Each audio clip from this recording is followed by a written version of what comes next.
اگر اللہ والوں سے نہیں دل کی دوا پاتا، اگر اللہ والوں سے نہیں دل کی دوا پاتا، بہت مشکل تھا اپنے نفس سرکش کو دبا پاتا، بہت مشکل تھا اپنے نفس سرکش کو دبا پاتا۔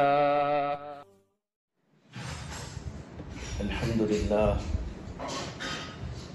للہ رب العالمین، والصلاة والسلام علی اشرف الانبیاء والمرسلین وعلی آلہ وصحبہ اجمعین، اما بعد فاعوذ باللہ من الشیطان الرجیم، بسم اللہ الرحمن الرحیم۔ یا ایہا الذین آمنوا من یرتد منکم عن دینہ فسوف یأتی اللہ بقوم یحبهم ویحبونہ، أذلة على المؤمنين أعزة على الكافرين يجاهدون في سبيل الله ولا يخافون لومة لائم، ذلك فضل الله يؤتيه من يشاء والله واسع عليم۔ گزشتہ مجلس میں اسی آیت کریمہ پر گفتگو شروع کی گئی تھی، جس میں یہ بتایا گیا تھا کہ اللہ تبارک و تعالیٰ نے اس آیت میں ان بندوں کا ذکر کیا ہے جو اللہ کو مطلوب ہیں اور اللہ کو مقصود ہیں، منظور ہیں، جن کے اندر کچھ خاص صفات ہونی چاہیے۔ جو مومن ان اوصاف سے اور خصوصیات سے خالی ہو، اللہ کو ایسے لوگ منظور نہیں۔ قرآن پاک کے الفاظ ہیں، یا ایھا الذین آمنوا من یرتد منکم عن دینہ فسوف یأتی اللہ بقوم،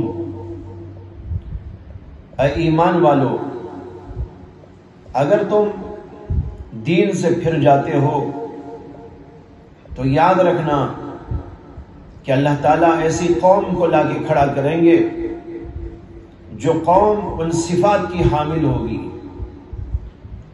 کیا صفات ہے اس کا ذکر آگے کیا گیا ہے۔ میں نے اس وقت جو باتیں آپ کے سامنے رکھی تھی گزشتہ مجلس میں، اس میں یہ عرض کیا تھا کہ ان صفات کا حامل ہونا انتہائی ضروری ہے مومنوں کے لیے۔ اللہ ایسے ہی لوگوں کو پسند کرتا ہے جن کے اندر یہ اوصاف نہ ہو، جن کے اندر یہ خصوصیات نہ ہو، جن کے اندر یہ امتیازات نہ ہو، جن کے اندر یہ کمالات نہ ہو۔ وہ خالی خولی بندے اللہ کو مطلوب نہیں، جو دعوی ایمان تو کرتے ہیں لیکن ایمانی خصوصیات سے عاری اور خالی ہیں۔ اسی اللہ کہتے ہیں فسوف یأتی اللہ بقوم یحبهم ویحبونہ، اللہ تمہاری جگہ پر ایسی قوم کو لا کے کھڑا کر دے گا جو ان صفات کی حامل ہوگی، ان صفات سے ممتاز ہوگی، ان کمالات سے آراستہ پیراستہ ہوگی جو اللہ کو مطلوب ہے۔ ان میں سے ایک صفت کا ذکر گزشتہ مجلس میں کیا گیا تھا، یحبهم ویحبونہ، اللہ جس قوم کو لائیں گے وہ ایسی قوم ہوگی کہ اللہ ان سے محبت کریں گے اور وہ بندے اللہ سے محبت کرنے والے ہوں گے۔ اس کے بعد دوسری صفت کا ذکر ہے، اذلۃ علی المؤمنین اعزۃ علی الکافرین۔ یہاں لفظ آیا ہے اذلہ، اس کے بارے میں علماء لکھتے ہیں کہ اس کا ایک معنی ہوتا ہے عاجزی کرنے والے، اور ایک اس کا معنی ہوتا ہے سہل پسند، نرم خو، پیار والے، محبت والے۔ یہ دونوں ترجمے یہاں پر صحیح ہیں، لہذا آیت کریمہ کا مطلب یہ ہوگا کہ اللہ جس قوم کو کھڑا کریں گے، اللہ سے محبت کرنے والی قوم، وہ ایسی قوم ہوگی اذلۃ علی المؤمنین، جو مومنوں کے مقابلے میں عاجزی کرنے والے ہوں گے، وہ تکبر کرنے والے نہیں ہوں گے، ان کے اندر عاجزی ہوگی، تواضع ہوگی۔ اور دوسرا ترجمہ یہ ہے اذلۃ علی المؤمنین، کہ وہ مسلمانوں کے حق میں نرم خو ہوں گے، ان کے اندر پیار ہوگا، مسلمانوں کے لیے دل کے اندر بڑی جگہ ہوگی۔ یہ مومن بندے اللہ کو پسند ہیں جن کے اندر یہ خصوصیت اور یہ صفت پائی جاتی ہے۔ معلوم ہوا کہ اللہ تعالیٰ ایسے بندوں کو پسند کرتے ہیں جن کے اندر عاجزی ہو، تواضع ہو، اور جن کے اندر تکبر ہو، وہ مومنوں کے مقابلے میں متکبر بن جائیں، تواضع دکھانے کے بجائے ان کے مقابلے میں اڑ جائیں۔ اللہ کو ایسے بندے پسند نہیں۔ اور پھر یہاں پر جو فرمایا ہے اذلۃ علی المؤمنین، یہ مومن بندے کئی طرح کے ہوتے ہیں۔ ایک عام مومنین، عام مومنین کے مقابلے میں بھی تواضع ہونی چاہیے، یہ سمجھے کہ یہ سب میرے سے افضل ہیں، میں عالم ہوں، میں فقیہ ہوں، میں ڈاکٹر ہوں، میں انجینئر ہوں، میں فلاں اور فلاں کمال سے متصف ہوں، لیکن یہ سب ہونے کے باوجود یہ سمجھے یہ عامۃ المؤمنین جو پائے جا رہے ہیں میرے سامنے ہیں، یہ سب میرے سے افضل ہیں۔ تواضع تو یہی ہے، تواضع اسی کا نام ہے کہ وہ دوسروں کو سمجھے کہ یہ میرے مقابلے میں افضل ہیں، میرے مقابلے میں اعلیٰ ہیں۔ ہو سکتا ہے کہ اللہ کے نزدیک ان کی کوئی بات ایسی پسندیدہ ہو کہ میں ان کے سامنے کوئی حیثیت نہ رکھتا ہوں۔ تو عام مومنین کے مقابلے میں بھی تواضع ہونی چاہیے۔ اور پھر اس مومنین کے اندر وہ لوگ بھی داخل ہیں جو خواص سے امت کہلاتے ہیں، جو عالم ہیں، جو فاضل ہیں، جو محدث ہیں، جو فقیہ ہیں، جو اللہ والے ہیں، مشائخ کرام ہیں، یہ بھی اس کے اندر داخل ہیں۔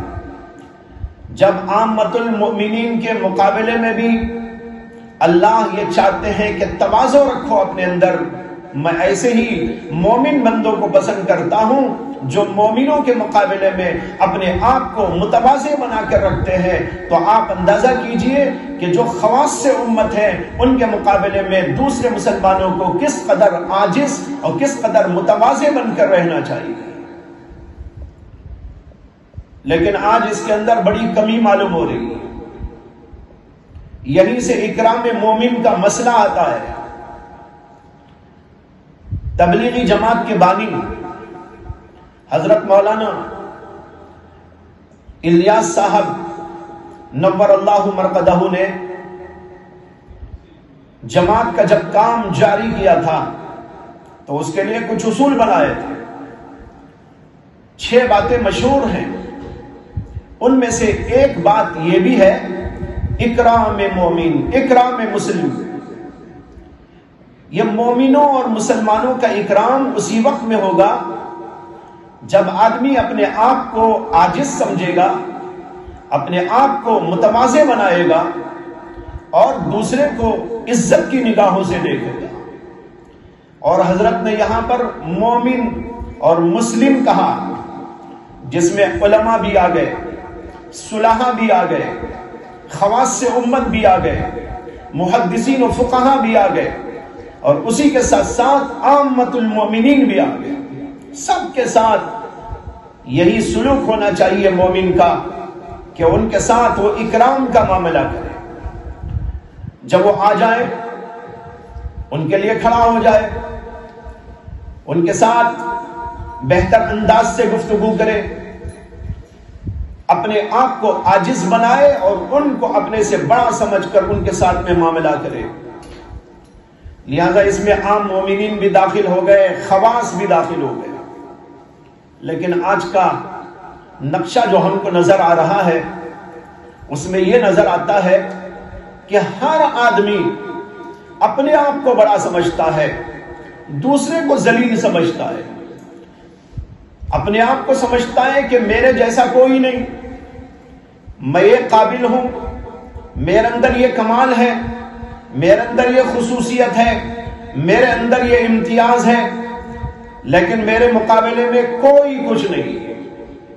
آج یہ دور گزر رہا ہے، حتیٰ کہ یہ دیکھنے میں آتا ہے ایک جاہل آدمی جسے نہ قرآن آتا ہے نہ حدیث آتی ہے، نہ اس کے پاس کسی قسم کا علم موجود ہے، نہ کوئی کمال موجود ہے، لیکن وہ علماء کے مقابلے میں اپنے آپ کو افضل اور برتر ثابت کرنے کی کوشش کرتا ہے، ان کے سامنے بیان کرتا رہتا ہے، ان کے سامنے بولتا رہتا ہے، اور ان کی باتوں کی کوئی قدر نہیں کرتا، ان کے ساتھ ایسا معاملہ نہیں کرتا جیسے کہ علماء کے ساتھ، صلحاء کے ساتھ میں کرنا چاہیے۔ ایک بار ایک صاحب میرے پاس ایسے وقت میں آئے کہ میرے گھر میں کچھ مہمان تھے اور کھانا کھانے کے لیے بیٹھنے والے تھے۔ کسی نے آ کر دستک دی، دروازہ کھولا گیا، ایک صاحب اندر آئے جو ماشاءاللہ جماعت میں لگے ہوئے ہیں، کبھی کبھی ملتے رہتے ہیں۔ وہ آئے اور انہوں نے بیٹھتے ہی جو گفتگو شروع کی، سارے مہمان بھی میرے پریشان ہو گئے، بس وہ ساری دنیا کی خبریں سنانے لگے۔ جماعت وہاں گئی تھی، جماعت نے یہ کام کیا اور وہ کام کیا، اتنے لوگوں پر یہ کام ہو گیا، لندن میں ایسا ہو گیا اور فلاں جگہ پر ایسا ہو گیا۔ اب مجھے سمجھ میں نہیں آ رہا ہے کہ یہ صاحب میرے پاس آئے کیوں ہیں اور میرے سے چاہتے کیا ہیں، اور ایسے وقت میں آ کر وہ مجھے کیا بتانا چاہتے ہیں، کیا پیغام دینا چاہتے ہیں۔ کچھ نہیں، بس آئے اور گفتگو شروع کر دی۔ میں سنتا رہا، کھانا بھی ٹھنڈا ہو گیا اور کھانے والے بھی ٹھنڈے ہو گئے۔ بہت دیر کے بعد سنتے سنتے جب تھک گیا میں تو ان سے ایک بات کہا کہ آپ تشریف لائے اور گفتگو آپ نے شروع کی، لیکن آپ نے نہ ہماری خیریت پوچھی، نہ کچھ بات کی، اور بات اپنی سنانے بیٹھ گئے، نہ یہ دیکھا کہ کون سا وقت ہے۔ ہمارا تو معمول ایسا ہے کہ ہم جب کسی کے ہاں بھی جاتے ہیں تو پہلے اسے کہہ کر جاتے ہیں کہ ہم آپ سے ملنا چاہتے ہیں، اور کیوں ملنا چاہتے ہیں، اور کیا مسئلے پر گفتگو کرنا چاہتے ہیں، موضوع بحث طے کر کے ہم اس کے پاس جاتے ہیں۔ اور جو بھی میرے پاس آتے ہیں میں بھی ان سے یہی چاہتا ہوں کہ وہ میرے سے ملنے آئے ہیں تو معلوم تو ہو جائے کہ کیا مقصد ہے۔ لیکن آپ کی 1 گھنٹے کی تقریر سے مجھے بالکل نہیں سمجھ میں آیا کہ آپ کا موضوع گفتگو کیا ہے۔ تب جا کر وہ ٹھنڈے ہوئے، کہنے لگے مولانا معافی چاہتا ہوں، میں بتانا یہ چاہ رہا ہوں یہ حال ہے آج لوگوں کا۔ یہ کیوں؟ اپنے دماغ کے اندر یہ بٹھا لیا گیا ہے کہ بس ہم اتنے بڑے ہیں کہ ہمارے سامنے سب چھوٹے، علماء بھی چھوٹے، محدثین بھی چھوٹے، مدرسین بھی چھوٹے، امام بھی چھوٹے، سب چھوٹے، بس ہم بڑے۔ جب تک مسلمان کے اندر عاجزی نہیں آتی، اللہ کہتے ہیں مجھے ایسے بندے مطلوب نہیں۔ اذلۃ علی المؤمنین، اللہ کو ایسے بندے پسند ہیں جن کے اندر عاجزی ہو، جو دوسروں کے مقابلے میں اپنے آپ کو عاجز سمجھتے ہو، دوسروں کو اچھا سمجھتے ہو۔ تو میں نے کہا اس میں عام مومنین بھی آ گئے، خواص بھی آ گئے، بدرجہ اولا آ گئے۔ جب عام مومنین آ گئے تو پھر خواص کیوں نہ آئیں گے اس کے اندر؟ پھر اس کے ساتھ ایک اور بات عرض کرتا ہوں کہ اس کے اندر اساتذہ بھی آ گئے، مشائخ بھی آ گئے۔ مومنین کے اس لفظ کے اندر اساتذہ کرام ہیں جن سے ہم پڑھتے ہیں۔ اس میں بتانا چاہتے ہیں کہ مومن اللہ کو جو پسند ہے وہ مومن پسند ہے جو اپنے اساتذہ کے مقابلے میں متواضع رہتا ہو۔ اور دوسرے یہ معلوم ہوا کہ اس کے اندر مشائخ اور صوفیہ بھی داخل ہیں، یعنی اپنے مشائخ جن سے ہم استفادہ کرتے ہیں، جن سے ہم بیعت اور ارادت کا تعلق رکھتے ہیں، جن کے بارے میں یہ سمجھتے ہیں کہ ان سے ہم کو ہدایت کا راستہ ملے گا، ان کے لیے بھی ہم کو متواضع بن کے رہنا۔ تو لہذا اساتذہ کے مقابلے میں بھی تواضع ہو، اور مشائخ اور اپنے بڑوں کے مقابلے میں بھی۔ اگر ایسا نہیں ہوگا تو علم نہیں آئے گا، اگر ایسا نہ ہوگا تو مشائخ سے استفادے کی صورتیں نہیں ہوگی۔ اسی لیے علماء نے اساتذہ کے بارے میں اور اسی طرح مشائخ کے بارے میں مستقل ابواب قائم کر کے بتایا ہے کہ ان کے ساتھ معاملہ کیسا ہونا چاہیے۔ قرآن پاک کے اندر اللہ تبارک و تعالی نے نبی اکرم صلی اللہ علیہ وسلم کے بارے میں بتایا، یا ایھا الذین آمنوا لا ترفعوا اصواتکم فوق صوت النبی، نبی علیہ الصلوۃ والسلام کے سامنے تمہاری آواز پست ہونی چاہیے، بلند نہ ہونا چاہیے۔ علماء لکھتے ہیں کہ یہی اصول اور یہی طریقہ اپنے مشائخ کے لیے ہے، اپنے اساتذہ کے لیے ہے۔ اساتذہ کے سامنے جائیں تو آواز کو پست رکھیں، یہ تواضع ہے۔ بلند آواز سے گفتگو کرنا یہ متکبروں کی شان ہے۔ اور اسی طرح اپنے مشائخ کے سامنے جائیں تو وہاں پر بھی تواضع کا طریقہ یہ ہے کہ اپنی آواز کو پست رکھا جائے اور ان کی آواز ہماری آواز پر بلند ہونا چاہیے، اس کا لحاظ رکھا جائے۔ اس کے علاوہ بھی بہت سارے طریقے ہیں۔ میں نے ایک مثال کے طور پر یہ بات عرض کی، ان کے سامنے اٹھنے کا طریقہ، بیٹھنے کا طریقہ، رہنے کا سلیقہ، یہ سب متواضعانہ ہونا چاہیے، متکبرانہ انداز سے نہیں ہونا چاہیے۔ جو اپنے اساتذہ کے مقابلے میں تکبر کرے، جو اپنے مشائخ کے مقابلے میں تکبر جتائے، اللہ اس کے لیے علم کے راستے بند کر دیتے ہیں اور استفادے کے راستے بند کر دیتے ہیں، اور وہ کبھی بھی اپنے اساتذہ سے اور اپنے مشائخ سے استفادہ نہیں کر سکتا، نہ علم آئے گا نہ عمل آئے گا۔ آج جو لوگ محروم ہیں اپنے اساتذہ سے، آج جو لوگ محروم ہیں اپنے مشائخ کرام سے، اس کی ایک بنیادی وجہ یہی ہے کہ ان کے اندر یہ ادب نہیں ہے، یہ سلیقہ نہیں۔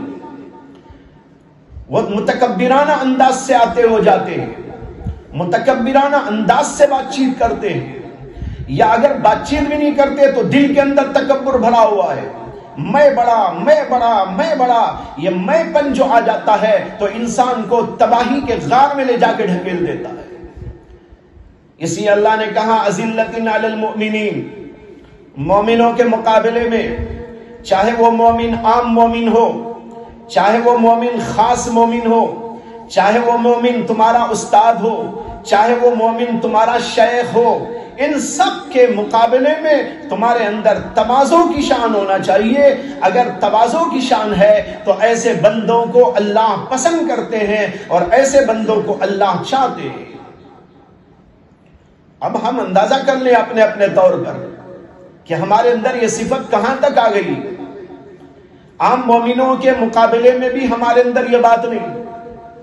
مجھے قصہ یاد آیا امام احمد بن حنبل رحمت اللہ علیہ کا، ان کے واقعات کے اندر لکھا ہے کہ ایک آدمی ان کے زمانے میں تھے، ان کا انتقال ہو گیا۔ ان کے انتقال کے بعد کسی نے ان کو خواب کے اندر دیکھا اور پوچھا کہ اللہ تعالیٰ نے آپ کے ساتھ میں کیا معاملہ کیا؟ انہوں نے کہا بھائی میرے پاس تو کچھ عمل نہ تھا، لیکن ایک عمل مجھے کام آ گیا۔ اس نے پوچھا کہ کیا عمل کام آیا؟ اس نے بتایا کہ ایک دفعہ ایسا ہوا کہ امام احمد بن حنبل جو ہمارے زمانے کے بہت بڑے عالم اور محدث، وہ ایک جگہ پر وضو کر رہے تھے نہر کے کنارے بیٹھ کر۔ میں ان سے اوپر والے حصے میں بیٹھ کر وضو کر رہا تھا۔ میں اوپر والے حصے میں وضو کر رہا تھا، پانی ایسا نیچے کو بہتا جا رہا تھا۔ امام احمد بن حنبل آ کر نیچے کے حصے میں بیٹھ کر وضو کرنے لگے، تو مجھے خیال آیا کہ میں یہاں وضو کر کے جو پانی اس میں ڈالوں گا وہ پانی چل کر امام احمد کے پاس میں جائے گا، یہ تو ان کے ادب کے خلاف ہے، یہ بات بہت بری لگے گی۔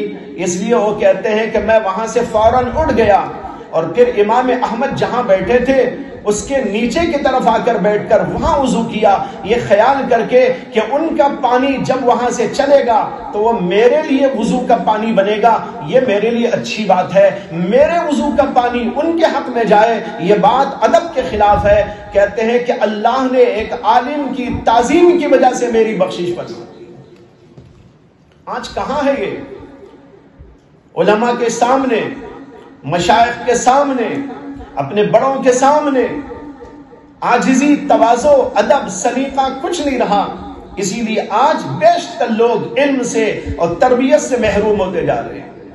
تو بھائیو ایک بات یہ ہے، یہ میں نے تفسیر اس آیت کی ہے اذلۃ علی المؤمنین، اذلہ کو عاجزی کے معنی میں لے کر، اور اس کا معنی میں نے دوسرے یہ بھی بتایا تھا کہ اس کے معنی نرم خو کے بھی آتے ہیں، یعنی مزاج کے اندر نرمی رکھنے والے لوگ۔ اللہ کہتے ہیں مومنوں کے مقابلے میں جو لوگ رحم دل ہوتے ہیں، نرم خو ہوتے ہیں، اللہ ان کو پسند کرتے ہیں۔ یہ صفت ایک اور جگہ بیان کی گئی ہے حضرات صحابہ کی شان بیان کرتے ہوئے، محمد الرسول اللہ والذین معہ اشداء علی الکفار رحماء بینہم۔ دیکھو یہاں کہہ رہے رحماء بینہم، وہی رحماء بینہم کا یہاں پر مطلب نکلے گا اگر اس اذلہ کو ہم نرم خو اور رحم دل کے معنی میں لیتے ہیں۔ لہذا معلوم ہوا کہ یہ بھی اس کی ایک تفسیر ہے کہ مسلمانوں کے مقابلے میں نرمی برتی جائے، شدت نہ برتی جائے، آپس کے اندر رحم ہو، آپس کے اندر کرم ہو، آپس کے اندر اتفاق ہو، آپس کے اندر ایک دوسرے کے جو ہے غلطیوں کو چھپایا جائے، معاف کر دیا جائے، یہ سب مضمون اس کے اندر آ جاتا ہے۔ کتنا بھاری مضمون ہے، لوگ سرسری طور پر پڑھ کے چلے جاتے ہیں، لیکن غور کریں قرآن کریم ایک سمندر ہے، اس کے معانی کا سمندر انسان کو حیرت زدہ کر دیتا ہے۔ ایک چھوٹا سا جملہ اذلۃ علی المؤمنین، لیکن اس کے اندر دیکھو کتنا زبردست مضمون سمایا ہوا ہے، گویا کہ ایک سمندر کو کوزے میں بھر دیا گیا ہے۔ تو علماء لکھتے ہیں کہ نرم خو ہو، نرم دل ہو، آپس میں رحیم ہو، آپس میں ایک دوسرے کے لیے کرم ہو، آپس میں ایک دوسرے کے لیے معافی ہو، محبت ہو۔ اللہ ایسے بندوں کو چاہتے ہیں، ان بندوں کو نہیں چاہتے جو مومنوں کے مقابلے میں سخت، مومنوں کے مقابلے میں شدت والے، مومنوں کے مقابلے میں جو ہے ہمدردی و غمخواری اور پیار و محبت کی جگہ سختی برتنے والے۔ اللہ ایسے بندوں کو نہیں چاہتے، ان بندوں کو چاہتے ہیں جن کے اندر پیار ہوتا ہے، جن کے اندر محبت ہوتی ہے، جن کے اندر ایک دوسرے کے ساتھ رحم و کرم ہوتا ہے، اور اسی بنا پر وہ ایک دوسرے کو معاف بھی کر دیا کرتے ہیں۔ اس طرح اذلۃ کے اندر ایک مضمون یہ آ گیا۔ اب یہ بھی ہمیں اندازہ کرنا چاہیے کہ آج ہم دوسروں کے لیے تو کچھ نرم خو بن جاتے ہیں، لیکن اپنے لوگوں کے لیے نرم خو نہیں بنتے۔ دوسروں کے مقابلے میں تو کبھی نرم پڑ جاتے ہیں، لیکن اپنے لوگوں کے مقابلے میں سخت بنے رہتے ہیں۔ آج یہ بات شدت سے محسوس کی جا رہی ہے۔ اگلے جملے میں جو اللہ نے کہا اعزت علی الکافرین، اللہ ایسے بندوں کو چاہتے ہیں جو کافروں کے مقابلے میں تو سخت ہو لیکن مومن کے مقابلے میں رحیم ہو، کریم ہو اور ایک دوسرے کے ساتھ میں اچھا تعلق رکھنے والا ہو۔ اللہ ایسے بندوں کو چاہتے ہیں، لیکن اب الٹا دیکھنے میں آ رہا ہے، اور اسی کا نتیجہ ہے کہ مسلمان اتحاد اور اتفاق کو کھوتے جا رہے ہیں۔ جب ایک دوسرے کو معاف نہیں کریں گے، ایک دوسرے کے ساتھ ہمدردی و غمخواری نہیں کریں گے، ایک دوسرے کو انگیز نہیں کریں گے، تو پھر اس کا نتیجہ تو یہی ہوگا کہ آپس میں نفاق پیدا ہوگا، آپس کے اندر اتحاد کے بجائے آپس کے اندر انتشار پیدا ہوگا، آپس کے اندر اتفاق کے بجائے وہاں پر نفاق کی جڑیں مضبوط ہوتی چلی جائیں گی، نتیجہ یہ ہوگا ٹوٹتے چلے جائیں گے، ٹوٹتے چلے جائیں گے، اور اس کے مقابلے میں دوسرے لوگ سخت ہو جائیں گے۔ یہ صورت کہ آج دیکھنے میں نہیں آ رہی ہے، مسلمان آپس میں لڑ رہے ہیں، مسلمان آپس کے اندر ایک دوسرے کو کاٹ رہے ہیں، ایک دوسرے کے خلاف سازشیں کر رہے ہیں، ایک دوسرے کو کمزور کرنے کی کوشش کر رہے ہیں۔ اس کا نتیجہ یہ ہے کہ دوسرے لوگ مضبوط ہو رہے ہیں، ہم کمزور ہوتے چلے جا رہے ہیں۔ ہمارے پاس نہ قوت ہے، نہ طاقت ہے، نہ نظم و انتظام ہے، نہ کوئی تنظیمی صلاحیت ہے، اس لیے کہ سب کچھ ہماری صلاحیتیں اپنے آپ کو گرانے میں، اپنے مومن بھائیوں کے خلاف جد و جہد کرنے میں اور ان کے خلاف سازش کرنے میں صرف ہو رہی ہے۔ اگر وہ ہماری قوتیں و طاقتیں، ہماری صلاحیتیں اور قابلیتیں، ہماری استعدادیں اور لیاقتیں استعمال ہوتی آپس میں اتحاد پیدا کرنے کے لیے، آپس میں اپنی جڑوں کو مضبوط کرنے کے لیے، اور پھر یہ سب مل کر ملا کر کفر کے مقابلے میں سخت ہو جاتی، کتنا اچھا تھا۔ لیکن آج کفر کو ہم دیکھ رہے ہیں وہ دندناتا پھر رہا ہے، شرک کو ہم دیکھ رہے ہیں وہ دندناتا پھر رہا ہے، معصیتوں کو ہم دیکھ رہے ہیں وہ دندناتے پھر رہی ہیں، لیکن مسلمان آپس کے اندر ایک دوسرے کے خلاف سازشیں کرنے میں لگے ہوئے۔ یہ انتہائی خطرناک صورتحال ہے۔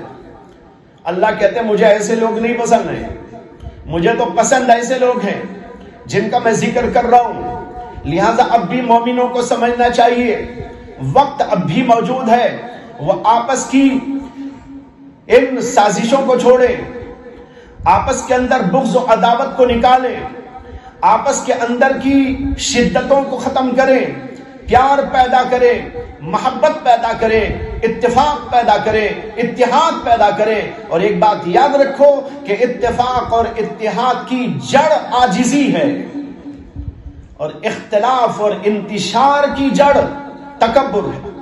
جہاں تکبر آیا تو وہاں تو ہر آدمی کہتا میں میرے جیسا کوئی نہیں، میرے سے بڑا کوئی نہیں، میری بات چلنی چاہیے، میرا حکم چلنا چاہیے، میرے مزاج کی بات پوری ہونی چاہیے۔ نتیجہ یہ ہے کہ جب ہر آدمی میں کرے گا تو کسی کی بات بھی نہ چلے گی، نتیجہ سوائے انتشار اور افتراق کے کچھ نہ ہو۔ اس کے بجائے عاجزی ہو، ہر آدمی سمجھے کہ بھائی میرے سے بھی غلطی ہو سکتی ہے، دوسرا بھی سمجھے کہ میری رائے بھی کچھ کمزور ہو سکتی ہے، اور چلو یہ رائے میں مان لوں، وہ رائے یہ مان لے۔ اس اتحاد اور اتفاق کے نتیجے میں ہماری پوزیشن مضبوط ہوتی ہے، ہمارا اسٹیٹس بنتا ہے، اور پھر ہم اس قابل ہوتے ہیں کہ اپنی بات کو دوسروں سے منوا سکیں۔ آج صورتحال پوری دنیا کے اعتبار سے مسلمانوں کی یہ ہے کہ ان کے اندر کوئی دم خم نہیں ہے اور ان کی بات کے اندر کوئی جان نہیں سمجھ میں آ رہی ہے۔ وجہ یہی ہے کہ آپس کا انتشار، آپس کا افتراق اور آپس میں ایک دوسرے کی جڑوں کو کاٹنے کی کوشش، اپنے آپ کو کاٹنے میں مسلمان لگا ہوا ہے، اور دشمن مسلمانوں کے لیے اپنے آپ کی پوزیشن کو مضبوط کرنے میں لگا ہوا ہے۔ اللہ نے اس کا علاج یہاں پر بتا دیا۔ اگر تم مضبوطی چاہتے ہو، اور وہ مضبوطی ایسی کہ کفر کے مقابلے میں سخت رہو، تو اس کا پہلا اصول ہے اذلۃ علی المؤمنین. دیکھو اوپر کے بعد دوسرا جملہ لایا گیا. عزت علی الکافرین سے پہلے اذلۃ علی المؤمنین کا جملہ لایا گیا. سوچنے کی بات یہ ہے کہ پہلے جملے کے بعد دوسرے جملے کو کیوں لایا گیا؟ وجہ اس کی یہی ہے کہ پہلی بات اگر درست ہو جائے گی، متحقق ہو جائے گی، مسلمان آپس میں عاجزی، انکساری، تواضع ایک دوسرے کے لیے پیدا کریں گے اور پیار اور محبت ایک دوسرے کے لیے پیدا کریں گے، اتفاق اور اتحاد آپس کے اندر پیدا کریں گے، اس کے نتیجے میں وہ کفر کے مقابلے میں سخت ہو سکتے ہیں، اور اگر یہ نہیں پیدا کریں گے تو کفر کے مقابلے میں کبھی وہ سخت نہیں ہو سکتے. اس لیے پہلے جملے کے بعد دوسرا جملے کو ارشاد فرمایا گیا. اس لیے میں تمام مسلمانوں سے گزارش کرتا ہوں وہ آپس کی شخ بخ کو چھوڑ دے، آپس کے نفاق کو چھوڑ دے اور بغض و عداوتوں کو نکالے، آپس کی رنجشوں کو ختم کرے اور ایک دوسرے کے ساتھ اتحاد اور اتفاق اور پیار و محبت پیدا کرے. جب یہ پیدا ہوگا اس کے نتیجے میں یہ بات سامنے آئے گی کہ ہم عزت علی الکافرین ہو جائیں گے، یعنی کافروں اور کفر کے مقابلے میں سخت بن کر کھڑے ہو سکیں گے. لیکن اگر پہلی بات پیدا نہ ہوئی تو قیامت تک دوسری بات نہیں پیدا ہو سکتی. اسی وجہ سے اللہ نے پہلے جملے پر دوسرے جملے کو مرتب کیا اور بتایا کہ پہلے یہ صفات تمہارے اندر پیدا ہو تاکہ دوسری بات تمہارے اندر پیدا ہو جائے. اس کے بعد آگے فرمایا یجاہدون فی سبیل اللہ. اللہ جن بندوں کو پسند کرتے ہیں ان کی ایک صفت پہلے بیان کی، یحبہم و یحبون، وہ اللہ سے پیار کرنے والے بندے ہوں گے. دوسری صفت ابھی آپ نے سنی، اذلۃ علی المؤمنین، مومنوں کے مقابلے میں نرم یا مومنوں کے مقابلے میں متواضع. عزت علی الکافرین، اور کفر کے مقابلے میں اور کافروں کے مقابلے میں سخت ہوتے ہیں. اس کے بعد اللہ کہتے ہیں یجاہدون فی سبیل اللہ، یہ اللہ کے بندے اللہ کے راستے میں مجاہدہ کرنے والے ہو. جہاد کا لفظ استعمال ہوا ہے. جہاد کے معنی آتے ہیں جد و جہد اور محنت، اللہ کے دین کے لیے اللہ کے راستے میں جد و جہد اور محنت کرنا، مجاہدہ کرنا. یہ اللہ کے راستے میں مجاہدہ کئی طرح کا ہوتا ہے. ایک مجاہدہ تو یہ ہے جس کا ذکر اوپر کے جملے سے سمجھ میں آ رہا ہے، عزت علی الکافرین، کافروں کے مقابلے میں سخت. کافروں کے مقابلے میں سخت کا معنی یہ نہیں ہے کہ خامخواہ سختی برتی جائے، بلکہ مطلب یہ ہے کہ ان کو کفر سے ہٹانے کے لیے، شرک سے ہٹانے کے لیے، دین پر ان کو قائم کرنے کے لیے مجاہدہ کیا جائے اور اس کے اندر بالکل پختگی کے ساتھ، پوری استقامت کے ساتھ میں کھڑے ہو جائے. سختی کا معنی یہ نہیں ہے کہ کسی کو مار ڈالے. ضرورت پڑی تو وہ الگ بات ہے، وہ تو جہاد کے میدان میں ادھر سے ادھر سے ہوتا ہے، وہ الگ چیز. لیکن یہاں بتانا چاہتے ہیں عزتین، یعنی کافروں کے مقابلے میں وہ پوری استقامت کے ساتھ میں کھڑے ہوتے ہیں تاکہ ان کو دین حق کا راستہ دکھایا جائے. اور اس کے لیے کیا کرتے ہیں؟ یجاہدون فی سبیل اللہ، اللہ کے راستے میں جہاد کرتے ہیں، اللہ کے راستے میں جد و جہد کرتے ہیں، اللہ کے راستے میں محنت کرتے ہیں. یا اللہ کے راستے کی محنت کئی طرح کی ہوتی ہے. علماء لکھتے ہیں اللہ کے راستے کی یہ محنت، اللہ کے راستے کی یہ جد و جہد، اس کا ایک راستہ ہے المشقۃ بنصرت دین اللہ، اللہ کے دین کی نصرت اور مدد کرنے کے لیے مشقت کو برداشت کرنا، تکلیفوں کو برداشت کرنا. اللہ کا دین دنیا میں قائم ہو جائے، اللہ کا دین دنیا میں نافذ ہو جائے، ایک اللہ وحدہ لا شریک لہ کی عبادت کا ڈنکا دنیا میں بجا دیا جائے. اعلاء کلمت اللہ کے لیے جو مجاہدہ اور جو محنت درکار ہے اس محنت کو لے کر یہ لوگ چلتے رہتے ہیں. یجاہدون فی سبیل اللہ. اب اسی میں ایک موقع ایسا بھی آتا ہے جس کو ہم عام طور پر جہاد کہتے ہیں اور جس کا دوسرا عنوان ہے قتال. اللہ کے راستے میں جہاد اور قتال یہ بھی اسی کی ایک شق ہے. لیکن اصل کیا محنت؟ اصل محنت ہے اللہ کے دین کو دنیا میں نافذ کرنے اور اللہ کے دین کی مدد کے لیے دنیا کے اندر گھومنا پھرنا اور لوگوں کی ذہن سازی کرنا اور لوگوں کو دین پر لانے کی محنت کرنا. یہ ہے وہ محنت جس کو نصرت دین سے تعبیر کیا جاتا ہے. قرآن پاک میں اللہ نے فرمایا یا ایھا الذین آمنوا ان تنصروا اللہ ینصرکم ویثبت اقدامکم. اے ایمان والو، اگر تم اللہ کی مدد کرو گے تو اللہ تمہاری مدد کرے گا اور تمہارے قدموں کو جما دے گا.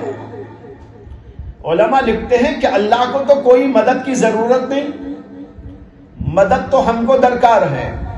ہم محتاج ہیں، ہم بندے ہیں، ہم غلام ہیں، ہم فقیر ہیں، ہم نہتے ہیں. اس لیے محتاجی تو ہمارے پاس میں ہے. اللہ کے پاس کون سی محتاجی ہے کہ اللہ کی مدد ہم کرنے جائیں؟ اس لیے اللہ کی مدد کا معنی ہے اللہ کے دین کی مدد کرو. ان تنصروا اللہ اے ان تنصروا دین اللہ. اگر تم اللہ کے دین کی مدد کرو گے.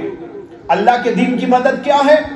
دنیا میں اللہ کے دین کو نافذ کرنا، اعلاء کلمت اللہ کے لیے محنتیں کرنا، قرآن کے، حدیث کے اور شریعت کے اور دین کے اسرار کو، رموز کو، حقائق کو دنیا والوں کے سامنے آشکارا کرنا، جس کا دوسرا عنوان ہے دعوت، جس کا عنوان ہے تبلیغ، جس کا عنوان ہے نشر دین، جس کا عنوان ہے حفاظت دین. اس کے لیے محنت کرنا.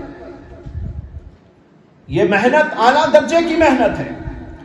اسی میں کہیں کبھی ضرورت پڑ جاتی ہے جہاد کی، میدان کے اندر بھی آتے ہیں اور وہاں پر اللہ کے دین کے لیے محنت کرتے ہیں. یہ اسی کا ایک جز ہے. تو اللہ نے کہا نصرت دین، اس کے لیے محنت کرو. اگر تم اللہ کے دین کی نصرت کرو گے تو اللہ تمہاری مدد کرے گا. ینصر، اللہ تمہاری مدد کیا کرے گا؟ تمہاری دنیا بھی بنائے گا، آخرت بھی بنائے گا. تمہاری بات دنیا میں چلنے کے قابل ہوگی، تمہاری بات کے اندر قوت اور طاقت آ جائے گی. تم کچھ بولو گے، امریکہ بھی ماننا چاہے گا، وہ بھی سننا چاہے گا اور لوگ بھی سننا چاہیں گے. ارے بھائی مسلمان کی آواز ہے. لیکن یہ کب ہوگا؟ ان تنصروا اللہ، اگر تم اللہ کے دین کی مدد کرو گے تب اللہ تمہاری مدد کرے گا اور تمہارے اندر قوت اور تمہارے اندر طاقت اور تمہاری بات کے اندر طاقت اور تمہاری بات کے اندر قوت پیدا ہو جائے گی اور ساری دنیا سننے کے لیے ہمتن مشغول ہو جائے گی. لیکن آج ایسا نہیں ہو رہا ہے. کیوں نہیں ہو رہا ہے؟ ہم اللہ کے دین کی مدد کہاں کر رہے ہیں؟ اللہ کے دین کی اشاعت کے لیے، اللہ کے دین کی حفاظت کے لیے. یہ نصرت دین میں دو شعبے داخل ہیں، ایک شعبہ حفاظت دین کا اور ایک شعبہ اشاعت دین کا. حفاظت دین بھی اللہ کے دین کی مدد ہے اور نشر دین بھی اللہ کے دین کی مدد ہے. دونوں شعبوں پر کام کی ضرورت.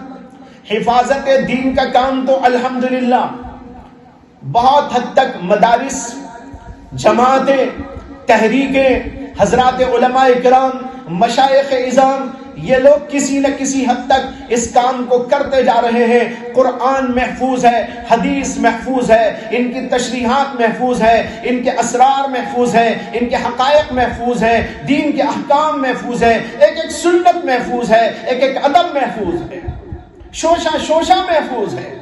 دنیا کی کوئی طاقت نہیں کہ جو ہمارے دین کے اندر آ کر کھڑی ہو کر بتائے تمہارے دین کے اندر یہ رکھنا ہے اور تمہارے دین کے اندر یہ بات غلط داخل ہو گئی. تورات میں، انجیل میں بے شمار جگہوں پر تحریف ہو گئی. لیکن اللہ کا دین محفوظ ہے، جس کو اسلام کہتے ہیں اور شریعت محمدیہ کہتے ہیں، یہ بالکل محفوظ۔ لیکن بھائی جو اور ایک کام ہے جس کا نام ہے اشاعت دین، ہم نے کبھی غیروں تک دین کو پہنچایا؟ ہم نے کبھی غیروں تک جا کر دین اسلام کا پیغام کھولا؟ سیرت النبی کے اسباق دیے؟ اللہ کے نبی علیہ السلام کی شخصیت کو، بے داغ شخصیت کو، پاکیزہ شخصیت کو، محترم شخصیت کو اور انتہائی مقدس ترین شخصیت کو، وہ شخصیت جن سے بڑھ کر دنیا میں کوئی تقدس مآب نہ پیدا ہوا نہ پیدا ہو سکتا ہے، ایسی مقدس ترین شخصیت کو ہم نے کب جا کر دوسروں کے سامنے ظاہر کیا کہ آپ کی یہ ہے پاکیزہ شخصیت؟ جس کا نتیجہ یہ ہے کہ آئے دن اللہ کے نبی علیہ السلام کو بدنام کرنے والے کبھی کارٹونوں کے ذریعے اور کبھی غلط الزامات لگا کر اور کبھی غلط باتوں کو منسوب کر کے اللہ کے نبی علیہ السلام کی شخصیت کو مجروح کرنے کی کوششیں کرتے ہیں۔ جیسے کہ ابھی فرانس کا واقعہ پیش آیا، کیوں پیش آیا اور وہ اس میں آگے کیوں بڑھتے گئے؟ کہ کبھی ڈنمارک کا واقعہ پیش آیا اور کبھی کسی اور جگہ ایسا واقعہ پیش آیا۔ وجہ یہ ہے کہ ہم نے اللہ کے نبی کی شخصیت کو، جو بے داغ اور انتہائی پاکیزہ اور انتہائی مقدس ترین شخصیت تھی، ان کو جس طرح لوگوں کے سامنے پیش کرنا چاہیے تھا ہم نے آج تک پیش نہ کیا۔ پیش تو کیا کرتے، میں بڑے افسوس کے ساتھ کہوں گا، بڑی حیرت کے ساتھ میں کہوں گا اور بہت ہی جو ہے دلگیر ہو کر کہوں گا کہ ہمارے مسلم بھائیوں کو تک پتہ نہیں کہ اللہ کے نبی کی شخصیت کیا تھی۔ مومنوں کا بہت بڑا طبقہ ایسا ہے جنہیں خبر ہی نہیں کہ اللہ کے نبی کون تھے، جنہیں خبر ہی نہیں کہ آپ کا تقدس کیا تھا، جنہیں خبر ہی نہیں کہ اللہ کے نبی کی زندگی کے احوال کیا تھے، تو وہ دوسروں کے سامنے کیا پیش کریں؟ پہلے تو خود سمجھتے اور پھر دوسروں کے سامنے پیش کرتے۔ بہرحال بتانا مجھ کو یہ ہے کہ نصرت دین یہ تو ہے اللہ کے دین کی حفاظت اور دوسرے ہے اللہ کے دین کی اشاعت۔ یہ پہلا مرحلہ ہے۔ یجاہدون فی سبیل اللہ، اللہ کے راستے میں محنت کرتے ہیں۔ دوسری محنت اللہ کے راستے کی یہ ہوتی ہے کہ مشقتوں کو برداشت کرنا لمرضات اللہ، اللہ کی مرضی پانے کے لیے۔ اللہ کی مرضی مجھ کو مل جائے، اللہ میرے سے راضی ہو جائے، اس کے لیے آدمی مجاہدہ کرے، اس کے لیے آدمی محنتیں کرے، اس کے لیے نماز پڑھے، روزہ رکھے، ذکر کرے اور جو کچھ وہ کر سکتا ہے جس سے اللہ خوش ہو جائے، وہ سارے کام کرنے کے لیے وہ تل جاتا ہے۔ کیوں؟ اس لیے کہ وہ اللہ کے لیے مجاہدہ کرنے والا ہے، اللہ کے راستے میں مجاہدہ کرنے والا ہے۔ اللہ کے راستے کا مجاہد یہ کام کرتا ہے کہ اللہ کیسا راضی ہوں گے میرے سے۔ یہاں پر آ کر بھائیوں علماء لکھتے ہیں کہ ایک ہے جہاد مع الکفار اور ایک ہے جہاد مع النفس، یعنی اپنے نفس کے خلاف جہاد۔ نفس بڑا خوگر ہے برائیوں کا، نفس بڑا خوگر ہے فحاشی کا، عریانی کا، خبائث کا، رذائل کا، شہوات کا۔ اس کو مجاہدے کی بھٹی میں تپا کر اس کی ان لذتوں اور ان عادتوں اور ان برائیوں کو کمزور کرنا چاہیے، تب جا کر اللہ کی مرضی ملتی ہے انسان کو۔ اس لیے جو آدمی اللہ کے راستے میں مجاہدہ کرنے والا ہوتا ہے، اس کی ایک شکل یہ ہوتی ہے کہ وہ اپنی مرضیات کو دباتا ہے، اللہ کی مرضیات کو اجاگر کرتا ہے اور اس طرح اللہ کی مرضی کو پانے کی کوشش کرتا ہے۔ یہ اللہ کی مرضی کو پانے کی کوشش دو طرح ہوتی ہے، ایک اللہ کے اوامر اور احکامات کے اوپر پابندی کرتے ہوئے مشقت برداشت کرنا، ایک مجاہدے کی صورت یہ، اور اس سے بڑا مجاہدہ یہ ہوتا ہے کہ جو نفس چاہتا ہے لیکن اللہ نے اس سے منع کر رکھا ہے، منہیات ان ساری چیزوں کو چھوڑنے کے لیے، گناہوں کو چھوڑنے کے لیے مجاہدہ کرتا ہے. یہ اس سے بڑا مجاہدہ ہے. نماز کے وقت نماز پڑھنا مجاہدہ، ذکر کے وقت ذکر کرنا مجاہدہ، تلاوت کے وقت تلاوت کرنا مجاہدہ، تمام اللہ کے احکامات اور عبادات کو انجام دینا اور انجام تک پہنچانے کی کوششوں میں لگنا، یہ بہت بڑا مجاہدہ. اور اس سے بڑا مجاہدہ یہ ہے کہ انسان گناہوں سے بچنے کے لیے مجاہدہ کرے. جی اس کا چاہتا ہے آنکھ کھول کر فلاں چیز دیکھوں، لیکن وہ آنکھ بند کر لیتا ہے. کیوں؟ اللہ کی چاہت میں، اللہ کے عشق میں، اللہ کی محبت میں. وہ کہتا ہے کہ اللہ کی مرضی نہیں مل سکتی بغیر اس کے، مجھے یہاں اندھا بن جانا ہے. میں نے ایک مجلس کے اندر پہلے بھی یہ واقعہ سنایا تھا کہ حضرت سید احمد شہید بریلوی رحمت اللہ علیہ جب اپنے ساتھ مجاہدین کو لے کر بالا کوٹ تشریف لے گئے تھے تو انہوں نے راستے میں ایک جگہ پر پڑاؤ کیا تھا جو پنجاب کا علاقہ تھا، اور ان کے ساتھ ان کے وہ سارے مجاہدین تھے. وہاں پر رہتے رہتے کئی دن ہو گئے. ایک بوڑھا آدمی جو پنجابی تھا وہ حضرت سید احمد شہید بریلوی کے پاس ایک دن آیا اور آ کر کہنے لگا کہ مولوی صاحب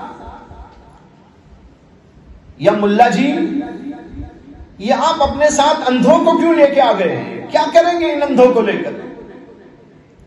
حضرت نے کہا کہ بھائی کون اندھے، میرے ساتھ تو کوئی اندھا نہیں، سب کے سب چنگے ہیں. اس نے کہا نہیں میں دیکھ رہا ہوں آپ کے ساتھ یہ جو آئے ہیں بڑے اندھے لوگ ہیں. انہوں نے کہا کیسے سمجھا تم نے؟ یہ تو ماشاءاللہ پورے دیکھنے والے ہیں، دیکھو بہت دیکھتے ہیں، بہت دیکھتے ہیں، بہت دور تک کی دیکھتے ہیں، اور تم کہہ رہے ہو کہ اندھے. اس نے اس کے بعد میں کہا کہ میں نے ایسا اس لیے سمجھا کہ میں دیکھ رہا تھا کہ یہاں آپ لوگ کئی دنوں سے ہیں اور یہاں پنجاب کی عورتیں اپنے اپنے گھروں سے باہر نکل کر کبھی دکانوں پہ آتی ہیں، کبھی پانی کے نلوں پہ آتی ہیں، اور کبھی کسی اور جگہ پر آتی ہیں، اور یہ سب بے پردہ ہیں. یہاں پردے کا تو کوئی رواج نہیں. یہاں پر آتی جاتی ان عورتوں کے درمیان آپ کے مجاہدین بھی پانی لینے کے لیے یا سودا لینے کے لیے آتے جاتے ہیں، لیکن میں نے کسی بھی آپ کے آدمی کو کسی بھی عورت کی طرف نگاہ اٹھاتے نہیں دیکھا. اس لیے میں سمجھا کہ اندھا ہوگا بیچارہ، نظر ہی نہیں آتا ہے، ورنہ تو ایسی ایسی حوروں کو کون نہ دیکھے. اس لیے میں سمجھا کہ یہ اندھے ہوں گے. حضرت نے اس کو سمجھایا اور فرمایا یہ ماشاءاللہ پورے کے پورے چنگے ہیں، بہت دیکھتے ہیں، لیکن وہیں دیکھتے ہیں جہاں اللہ چاہتا ہے، اور جہاں اللہ نہیں چاہتا وہاں پر یہ واقعی اندھے بن جاتے ہیں. یہ واقعہ میں نے حضرت مولانا ابو الحسن علی ندوی نور اللہ مرقدہ سے ایک ان کی مجلس یعنی بیان کے اندر سنا ہے. یہ دیکھو کیسا عجیب واقعہ ہے کہ اندھے بن جاتے ہیں. کیوں؟ اللہ کی مرضی کے لیے. اسی طرح وہ اللہ کی مرضی کے لیے گونگے بن جاتے ہیں. غیبت کا موقع آیا غیبت نہیں کرتے، برائی کا موقع آیا برائی نہیں کرتے، چغلی کا موقع آیا تو چغلی نہیں کھاتے. وہاں پر وہ بن جاتے ہیں گونگے کہ بھائی ہم کچھ نہیں بولتے. لیکن جہاں موقع آتا ہے تو بولتے ہیں، اللہ کی بولتے ہیں، رسول کی بولتے ہیں، دین کی بولتے ہیں، اور بہت کچھ بولتے ہیں. لیکن جہاں اللہ کی نامرضی وہاں پر وہ گونگے. اسی طرح جہاں پر اللہ کہتے ہیں وہاں سنتے، جہاں اللہ نہیں چاہتے وہاں پر وہ بہرے ہو جاتے. یہ ایسے ایسے لوگ، یہ کیوں؟ اللہ کے لیے مجاہدہ کرنے والے، نفس کو کنٹرول میں لاتے ہیں، اس کو دباتے ہیں، دبانے کی کوشش کرتے رہتے ہیں. اس طریقے پر یہ ہے یجاہدون فی سبیل اللہ کا سلسلہ. اللہ چاہتے ہیں کہ ایسے بندے ہو جو بندے میرے دین کی نصرت کے لیے مدد کرنے والے، میرے دین کی مدد کرنے والے، میرے دین کی نصرت کرنے والے، اس کی اشاعت اور حفاظت کرنے والے اور اس کے لیے محنت اور مجاہدہ کرنے والے ہوں. اور اس کے ساتھ یہ کہ اللہ کی مرضی کو پانے کے لیے ایک طرف تمام عبادات اور تمام مامورات پر عمل کرتے ہوں اور دوسری طرف اللہ کی منہیات اور ناجائز باتوں سے، سب کے سب گناہوں سے اپنے آپ کو بچانے کے لیے محنت اور مجاہدہ کرتے ہیں. یہ ہے مجاہدے کی تفسیر. جب اس طریقے پر ایک اللہ کا عاشق اور محبوب بندہ اپنے آپ کو مسلمانوں کے مقابلے میں نرم کر لیتا ہے، عاجز بندہ بنا لیتا ہے، کفر کے مقابلے میں، کافروں کے مقابلے میں سخت ہو کر استقامت کے ساتھ جم جاتا ہے اور پھر یوں مجاہدے کی شکلوں کو اختیار کرتا ہے اور پھر اس کے ساتھ ایک بات اور کرتا ہے، لا یخافون لومۃ لائم. وہ کسی ملامت کرنے والے کی ملامت کی پرواہ نہیں کرتا. لوگ داڑھی رکھنے پر اس کی ہجو کرتے ہو، اس کی نماز پر اس کی توہین کرتے ہو، اس کو چھڑاتے ہو، اس کے لیے عجیب عجیب نام رکھتے ہو، الٹے سیدھے ناموں سے اس کو پکارتے ہو، لیکن وہ اللہ کا بندہ دین پر چلنے کے لیے مجاہدہ جو کرتا ہے، دنیا میں اللہ کے دین کو نافذ کرنے کے لیے اور دنیا میں اللہ کے دین پر چلنے کے لیے، گناہوں سے اپنے آپ کو بچانے کے لیے، تو بہت سارے لوگوں کو یہ سمجھ میں نہیں آتا، بلکہ اپنے لوگ بھی غیر بن جاتے ہیں اور اس کے اوپر تانا زنی کرتے رہتے ہیں. ارے ذرا اس کا پاجامہ دیکھو، اس کی ذرا لنگی دیکھو، اس کی ذرا داڑھی دیکھو، یہ دیکھو کیسی نماز، اس کی نماز پر، اس کے ذکر پر، اس کی اور چیزوں پر اس کو ملامت کرتے رہتے ہیں. لیکن یہ اللہ کا بندہ کسی ملامت کرنے والے کی ملامت کی پرواہ نہیں کرتا، بلکہ اس ملامت کرنے والوں کی ملامت پر اس کو مزہ آتا ہے، کیونکہ اللہ کے لیے وہ سب کچھ کرتا رہتا ہے. لوگ گالی دیں تو اسے مزہ آئے، لوگ الٹا سیدھا نام رکھے، ٹیڑھا نام رکھے تو اسے مزہ آئے، اور کہے کہ اللہ کے لیے سب کچھ ہو رہا ہے. حضرات صحابہ کرام کو لوگوں نے کہا سفہا، ارے بے وقوف لوگ ہیں. اللہ نے قرآن میں کہا وَإِذَا قِيلَ لَهُمْ آمِنُوا كَمَا آمَنَ النَّاسِ قَالُوا أَنُؤْمِنُ كَمَا آمَنَ السُّفَهَاءُ. جب ان منافقین سے کہا جاتا ہے کہ تم ایسا ایمان لاؤ جیسے صحابہ ایمان لائے، وہ کہتے ہیں اس کے جواب میں انؤمن کما آمن السفہاء، کیا ہم ایسا ایمان لائے جیسے کہ یہ بے وقوف لوگ ایمان لائے. صحابہ کو بے وقوف کہتے تھے. ذہن میں سوال پیدا ہو سکتا ہے کہ ان حضرات کو یہ لوگ کیوں کہتے تھے بے وقوف؟ وہ کیا بے وقوفی کرتے تھے؟ بے وقوف اس لیے وہ کہتے تھے کہ لوگ ذکر کرتے تھے، اللہ کے دین کی حفاظت اور اشاعت میں لگے رہتے تھے، اللہ کے دین کے لیے اپنی ہر چیز کو قربان کر دیتے تھے. دنیا ان کی نگاہوں میں کچھ نہ تھی، آخرت تھی جو کچھ تھی ان کی نگاہوں میں. لیکن ان منافقین کی ذہنوں کے اندر اور ان کے دماغ کے اندر دنیا کی بڑی حیثیت تھی. جب وہ دیکھتے تھے کہ یہ دنیا کی طرف مائل نہیں ہوتے تو کہتے ہیں بے وقوف لوگ. آج بھی ایسے ہی ہے، علماء کو لوگ بے وقوف کہتے ہیں. کیوں؟ اس لیے کہ وہ مال کی طرف دیکھتے نہیں، آخرت کی طرف دیکھتے ہیں. اسی طرح مشائخ کو لوگ بے وقوف سمجھتے ہیں. کیوں؟ اسی لیے کہ وہ آخرت کی فکر کی باتیں کرتے ہیں، دنیا کی باتیں نہیں کرتے. اس طرح کوئی کہتا ہے بے وقوف، کوئی کبھی داڑھی سے مذاق کرتا ہے، کوئی پاجامے سے مذاق کرتا ہے، کوئی تصویر سے مذاق کرتا ہے اور کوئی کسی اور انداز زندگی سے مذاق کرتا ہے. لیکن اس پر ان لوگوں کو کچھ بھی اندیشہ نہیں ہوتا، وہ اس کا خوف نہیں کھاتے. لا یخافون لومۃ لائم، ملامت کرنے والوں کی ملامت کی کوئی پرواہ نہیں کرتے. ایک حدیث میں آتا ہے کہ اللہ کے نبی علیہ الصلوۃ والسلام نے فرمایا اکثروا ذکر اللہ حتی یقال مجنون. اللہ کا ذکر کثرت سے کرو، کثرت سے کرو، اتنا کرو کہ لوگ کہیں مجنون ہے. حتی یقال مجنون. مجنون کے معنی کیا؟ پاگل. ارے پاگل کو دیکھو، بس اللہ اللہ اللہ اللہ کر رہا ہے. کیا اس کو کھانا نہیں ہے، اس کو کمانا نہیں ہے، اس کو فلاں فلاں کام نہیں ہے؟ اللہ اللہ اللہ لوگ کہیں کہ مجنوں ہے، اس حد تک تم اللہ کا ذکر کرو۔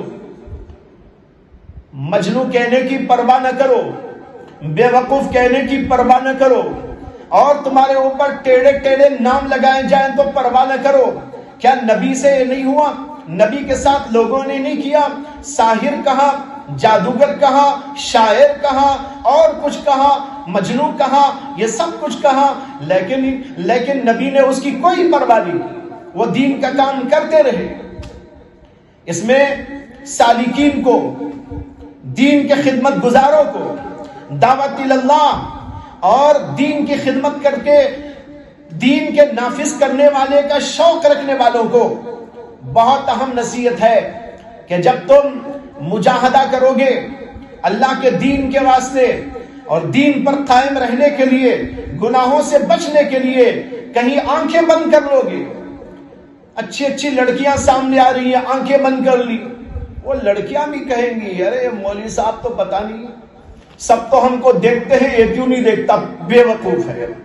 ایسی ہیں لڑکیاں آج، اتنی طرار اور تیز، بن کر سور کر آ کر خود دکھانا چاہے، لیکن کوئی آنکھیں بند کر لے تو کہے کہ بے وقوف ہے، پاگل۔ کوئی بات نہیں، پاگل کا یہ طعنہ برداشت کر لو۔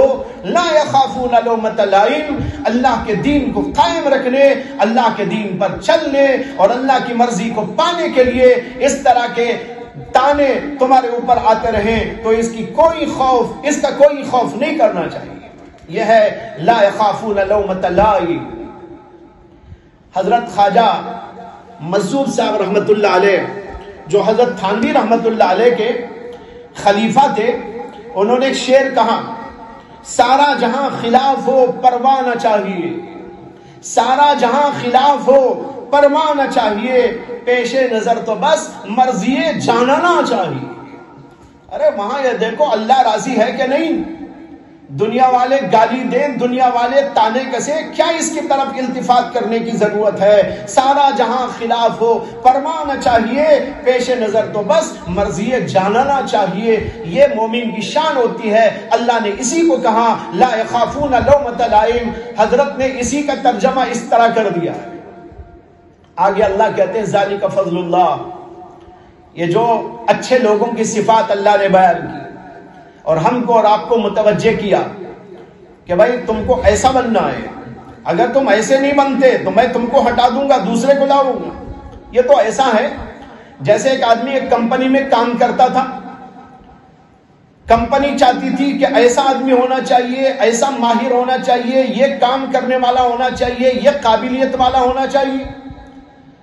لینے کے بعد اس کو دیکھا کہ وہ قابل نہیں ہے تو اس کو تنبیہ کی جاتی ہے کہ بھائی ہم تو ایسا آدمی چاہتے ہیں، تم ایسا کر سکتے ہو تو ٹھیک ہے، نہیں تو تم کو بدل کر دوسرے کو لائیں گے۔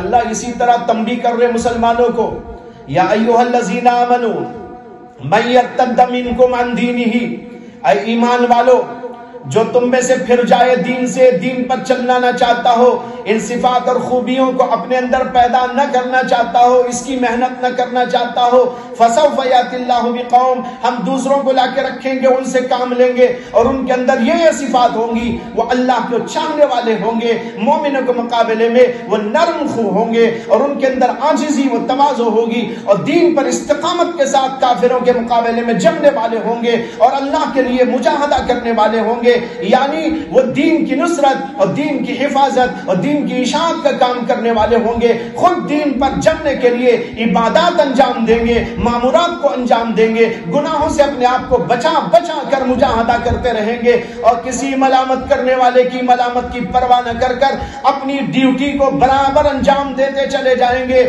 دنیا کچھ بھی بولے لیکن ان کے اوپر اس کا کوئی اثر نہ ہوگا۔ اللہ کہتے ہیں ہم ایسے لوگوں کو چاہتے ہیں۔ اب ہر آدمی سوچ لے کہ میں ایسا ہوں کہ نہیں ہوں، نہیں ہے تو یہ صفات پیدا کرے، اپنے اندر یہ خوبیوں کو لائے۔ اللہ کہتے ہیں یہ خوبیاں جن کا ذکر کیا گیا، ذالک فضل اللہ، یہ اللہ کا فضل ہے، یؤتیہ من یشاء، اللہ جس کو چاہتا ہے دیتا ہے۔ اب آپ کے ذہن میں سوال پیدا ہوگا جب یہ اللہ کے فضل سے ملتا ہے تو ہم کیا کریں، ہمیں نہیں ملا تو؟ قصور ہمارا کیا ہے؟ اللہ ہمیں بھی دے دیتا تو ہم بھی پا لیتے، ہمارے اندر بھی یہ صفات اور خصوصیات آ جاتی۔